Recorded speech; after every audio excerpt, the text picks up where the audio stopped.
Welcome to the Real Estate Syndication Show. Whether you are a seasoned investor or building a new real estate business, this is the show for you. Whitney Sewell talks to top experts in the business. Our goal is to help you master real estate syndication. And now your host, Whitney Sewell. This is your daily real estate syndication show. I'm your host, Whitney Sewell. Today, our guest is Jason Mittman. Thanks for being on the show, Jason. It's a pleasure. Glad to join you. Jason is the founder and president CEO of Mittman Real Estate. He's a licensed Texas real estate broker, CCIM, Society of Exchange Counselors, SEC member, and holds a degree in business from UTSA. He's invested in, owned, and developed across the spectrum of real estate, including medical offices, multifamily, multi-tenant retail, land, hospitality, and single-tenant assets. Jason, you've got a wide array of experience, and give our listeners a little more background about your experience and how you got into this business. Well, I got into the business at the wide age of 18 in 1989. I was mowing lawns and went to this wealthy individual's home, and extraordinary. And I looked at his backyard and said, I don't have any skill to cut this grass. You need a gardener, but if you'll teach me for free, I'd love to learn. And he was so impressed by my honesty, he kind of looked at me cockheaded and said, well, I don't have time to teach anybody, but thanks for your honesty. If you need anything, here's my card. And he gave me his card. And, as any 17-year-old would do, you kind of scratch your head, and it had office, direct, and mobile. This is 89. So I didn't know what direct was. So I called it. And about a week later, he goes, Bob Jory, that was his name. He's a magnificent man. And I said, Mr. Jory, my name's Jason Mittman, and I came to do a bid on your yard. He goes, I know who you are. What do you want? And I went, well, sir, I'd like to ask you a question. And then he goes, you just did. What do you want? He was always about time is your precious asset. And said, well, I'd like to know how you're rich. Again, no adult would ever ask that. And there was this long pause. And he said, are you asking me how I make money or how I'm wealthy? I said, aren't they the same thing? He goes, not at all. Be at my office Monday at 9 a.m. It's a professional firm dressed appropriately. So I showed up. It's a giant law firm, huge, biggest in San Antonio, Texas. And they walked me down to the hall, and he said, come in, and had me sit down on one side of this enormous desk. And he said, I make my money as an attorney. I'm wealthy from real estate. Do you want to learn? And he took me under his arms for 6.5 years and taught me everything. And it was almost like Karate Kid. Sweep this building and paint these pilings and join me at these real estate meetings. And this is what a financial statement is. And, this is how you approach a banker. And this is what matters. And this is what a lease is. And to this day, having that mentor in my life, combined with my competitive drive and unwillingness to ever give up, is probably what's gotten me through this far. Wow. So that's another perfect example of you never know who you're talking to, right? That's you exactly never know who you're talking to, and just your honesty, just your blunt honesty, really made a connection with him. That's exactly right. Honesty, hard work, and giving others respect are pretty critical keys in our business. So tell me what your focus is now. What do you do? What's your the primary focus has always been buying value add retail shopping centers in secondary markets near major cities. I want to take advantage of the big towns, but I don't want to pay the big town prices. And it's typically easier to get permits and the other things. Assets have been poorly managed, poorly maintained, and take advantage of those. Now, I've also added where I'm focused on building medical buildings and strategic partnerships where we'll get a very large piece of dirt. They'll handle multifamily. They don't know retail. I'll do the retail or medical office. And there's a great synergy because you're essentially buying in bulk and paying a discounted price. So it's a little bit of everything, but more focused on new construction. And then hedging, repositioning our retail to be more quote unquote Amazon proof, if there is such a thing. So retail is your focus, or the biggest thing you're focused on right now. So that's right. That's the bulk of my portfolio. I know you have experience. In a lot of different areas of real estate. Whether it's the medical office, multifamily, multi-tenant, all those things that I listed out. So why retail? It's what my mentor knew. It's what he taught me. And so it's what I delved into. And you learn from the giants before you, and that's the giant whose shoulders I stood on. Hmm. And it's always been there. And over the years, I've had more great mentors and relationships, and that's afforded me the ability to diversify out, and I'll continue to do so. There's so many things we could talk about, but mentoring is such a big question, or I mean, I hear it so often. Do I need a mentor? How do I know this is the right mentor for me? All those questions. That's when someone's trying to get into the business. And, maybe it sounds like you could really speak to that. It is, and I try to mentor people an awful lot. And I think the fear, it's fascinating. Everyone has a fear to ask someone to be their mentor. But here's the crazy part. I'm going to flip roles, and I'm going to say, a young man approaches you, Whitney, and this person wants to learn one of two things. Let's say he's 17 years old, or a young lady approaches you and they've come from a tough background. They say, Whitney, I'd like to learn about real estate. Would you mind mentoring me? You going to say yes or no? I'm going to say sure. Everybody says yes, but everybody is afraid to do the ask. That's the challenge. You have to make the ask. And it's the same in real estate. You have to ask. You have to follow up. You have to write thank you notes. I'm a big believer in gratitude. But ask. And obviously the best way to ask is first you go, well, who do I want to be like? Who do I want to emulate? Who is it that I consider a success? And you need to push yourself towards those people, and you need to be around them, and you need to demonstrate your desire to work and show up on time and other key aspects, and find those people. And without being harsh, we all have the same 24 hours a day. It's what we do with them. So if you're around people who are not like where you want to be, if you're around people that were what you were 5 years ago versus what you are 10 years from now, those aren't the right mentors. Those are anchors. And I know it sounds cruel. The best thing you can do for you and them is go find the right mentors, and then maybe someday you can go back to them and help them climb out. It does nothing for anyone to be around the wrong people to pull you back instead of the right mentors. Find out what you want to be, find out who you want to be like. Now just go approach them and find them. It's so much about who you surround yourself with, isn't it? Mm-hmm. And a partner of mine or a somewhat mentor that I was speaking to this past week, I was in the military, and it just hit me, this analogy of when you're running in formation, and the listeners who are prior military will understand, but when you're in the front of that formation, the guy at the front left, he's setting the pace. And when you're up there in the front running, you don't want to fall back. It's like these other people are pushing you to go forward, and I just like that analogy of being surrounded by those guys in the front, and they kind of help keep you up there. That's exactly right. And they can learn. And the smartest guy in the room is the one who's listening, not talking. And so find those mentors and listen and ask and grow, and it will be. And I do an exercise once every 3 months on time management. That's real simple. I write down a list of everyone I'm speaking to that I talk with more than 5 minutes a week. It's a free form, as many names as you can. And then I go do a lunch or go for a hike or go for a walk. And then I come back and I prioritize who on that list am I actually spending the most time with. Number 1 through, and then I go through that list and go, who should I be spending the most time with?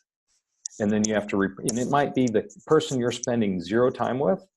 They're the ones you should be spending the most time with. And so you need to shift, and you need to write down goals and say, these are the kind of people I want to be like. These are the kind of things to do. Because as we know, just like you're saying about that person that's setting cadence, it's the same as you own a private jet. Let's just say you get on and the pilot's waiting, and you say, let's go. What's the pilot going to say? Where do you want to go? So unless you know where you're going, you're never going to get there. The mentors will help, but you got to set the pace. You have to pick where you want to go. You have to have goals. They need to be very action definable, and you'll get there with good mentors. And, again, the other thing is show up. And then I believe in relentless forward progress and never give up. We have first world problems. We will not have issues like the rest of the world. And if you just give up and keep going and rely on good mentors, you will eventually be successful in real estate. Most people just choose to give up. And obviously honesty, reputation is everything, integrity. I really like what you just said. Never give up, and how we just have first world problems. Yeah, you travel to a few other third world countries, and it'd really help your perspective on our daily problems that we complain about, right? That's exactly right. So tell us, maybe a little more about the mentoring, or how the mentoring has changed through your career. From, that first mentor, obviously it took you under his wing, and then you got some experience and you found other mentors, or do you have many? How often did that change? Gosh, not much. It changed from that core mentor to more of emulating key people and key business partners that I've been fortunate enough to be around, and making sure I find the resources. And it's now shifted where I want to focus on mentoring and growing my team, my staff as best. How can I mentor them? How can I coach them? Combined with proper hiring. And that's kind of the third leg, is as you grow and you get to a larger business model. And to clarify, I started with nothing, zero, nothing. If I can do it, anybody can. I didn't go to a pedigree college. I didn't start with a big bank account. What I started with is a desire to learn, integrity, and you have to work your rear end off. And so now if I can mentor others, and you can grow a company with that. So I make sure I hire very, very well. And if the hiring doesn't work out, well, they're gone. And Mandy, who's my right-hand person, every time I see her succeed, I push her more, for more, for more, for more. So as a mentor, you should be doing that with those you're mentoring. And as a mentee, ask for more. It's quite a wonderful feeling when you see that person succeed. It's like almost a child when you see him hit the first baseball. It's wonderful. So what are some issues that, maybe you've seen as a mentor and a mentee, of people just getting through that progress and progressing maybe as fast as they could have, but they don't? Why is that? They let their excuses guide them. They don't listen to advice. They're stubborn-headed. They fall back on a reptilian old brain that is terrified of failure. And they think I can't, or I won't, or I can't. And I run 100-mile trail races. I'm kind of crazy. And I've done 7-day nonstop ultra expedition adventure races. And you're sleeping 2 hours a day, and people go, I can't do that, and I can't do that. And I go, really? I could convince you to do it in 10 seconds. And I could convince you right now to go out 30 minutes from now and go run 100 miles, and you do it. You just have to have a strong enough why. If I told you the only way to keep your child alive was to run 100 miles, you'd go through a mountain to do that. I didn't change your body, I changed your mindset. And so when you're mentoring someone, they have to get over failure. They have to, what they do is they see themselves in 10 years, and it's like a rubber band. They go, oh, now they snap back to now. And then they see 10 years and they snap. Just focus on the 10 years. We all fail. Fail your way forward, grow, and you just don't give up. Statistically, it's going to work in your favor because most people do give up. And when most people give up and you don't, you get what's left on the table. That's the bottom line. And mentees have to realize that. And those mentoring have to push too. And a lot of it is really just, I refuse when I get knocked down to not stand back up.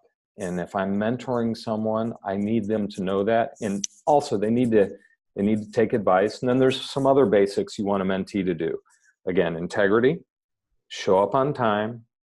Everybody, I don't care what your background is, you can work hard, you can shave or look okay, you can learn. Anything you need to know is on the internet now. You can learn as much as you want or as little as you want. That's a choice. That's not a financial constraint. You can go, if you don't have a computer, you can go to the library. It's out there. That's a choice. I love that. It's incredible. It is a choice. I agree completely. And, so how are you making sure that your, mentees are prepared, to keep going forward? Or, we had briefly, you briefly mentioned like preparing them for battle, and, what does that look like? And how do we know if we're prepared? Well, I'm very selective over the people I mentor, and I follow up with them, and I make them follow up with me, and I let them know, look, I don't want to fire you. My time is precious, and I need you to work hard. And I'm not always right. and I don't mind them being corrective to me. And I also coach people. But the thing is my coaching rate is very, very high. And I typically will say, look, this isn't working out. Save your money, go somewhere else. And it's the same thing, and it's a 1-year progression, or tell me what your goals are. And if I can help, I do. And if I can't, I push them elsewhere. And so a lot of that is accountability. And I'm held accountable by one of my business partners. We also have a chain of laundromats called Laundry Love, which is a whole nother topic. It's community focused to help lift the community that just happens to be in the laundry business. And we hold each other accountable every morning. It's called NFE. We hold, what is our workout that morning? And then we end it with NFE. And pardon my language, but NFE stands for no fucking excuses. Hmm. And if I didn't sleep well the night before, you get up and you do it. And it's the same with a mentee. Hold them accountable, find an accountability partner, and report to them every day. NFE. Get it done. Period. So, unfortunately, we're running short on time, but as far as the business aspect, or actually, we could just focus on the mentoring still. As far as the hardest part of mentoring other people, or the hardest part of being a mentee, how would you answer that? Of being a mentee? Either or, being a mentor or a mentee. Doing things you don't want to do. Struggling where you don't want to, and listening when you don't want to listen. My real estate mentor, because I would always be off on the bicycle racing. He called me one day and he goes, "Damn it, Jason, if you would compete as hard in real estate as you do on that bicycle, you'd be a millionaire." And it was like I went, wait, what? I can compete in real estate? And it was like a light bulb. And I was stubborn before that, And as a mentor, you also have to realize, am I really doing that person the best I can? Or should I be focused elsewhere? And that's very hard on someone because, again, there's 24 hours a day. What are you doing with yours? If you can't help that person, you have to cut your losses and find someone you can help. And that's very tough. And you need to have that conversation with them, because by doing so and truly cutting the losses, that may be what they need, and you come up with a plan, you come up with goals, and you hold everyone accountable, and you make sure, again, it's a system, just like everything else. You can even make checklists. Are you hitting these on this time frame? One of the best ways to do it is, okay, you're a young person, you want to learn. Why don't you intern with me for a semester? And if they go, oh, I can't do that. Well, that answer is right there for you, your criteria. So Jason, what's the number one thing that's contributed to your success? My mentors, and you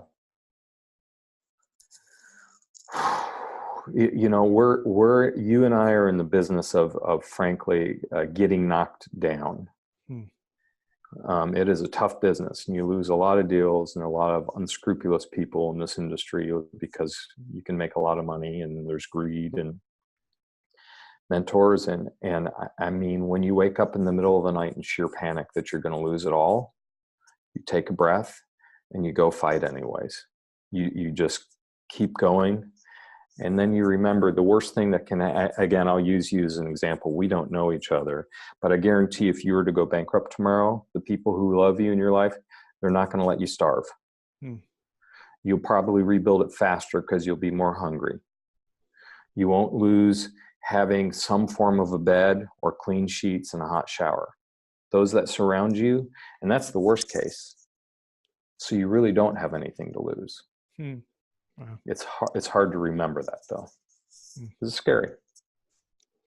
So what are you excited about in your business right now? Gosh, I'm excited. I've got a 2-story, 26,000 square foot medical office building. We're about a month from completion. We've had rain delay after rain delay. It's terrifying because it's for a big hospital system, and they don't like it when you're late to deliver. I'm a member of the Society of Exchange Counselors, which is an amazing organization, and we've got a meeting coming up. And if you qualify as a real estate agent, you can get someone to recommend you in. The meetings are amazing, so I'm excited about that. And in general, this year, I'm looking forward to the leaves getting shaken. I like disruption. I like when the economy in our industry gets rough because a lot of people go away, the prices get a little bit better, and then you have easy pickings for better value. Yeah. I like that economy. Is there a way you like to give back other than mentoring? Yeah. So I've got a couple of passion projects. One is this laundromat chain. The goal is 500 locations in 10 years. I believe in big goals, but I've got incredible partners. One's a 3-tour airborne ranger, and the other one is a heck of a business guy. And so I'm passionate about that. And then we're starting a veterans park in North Austin, Texas, to dedicate hopefully in the next year. So those are some things I'm pretty excited about right now. That is exciting. Yeah. Thank you for doing that. And tell the listeners how they can learn more about you or get in touch with you.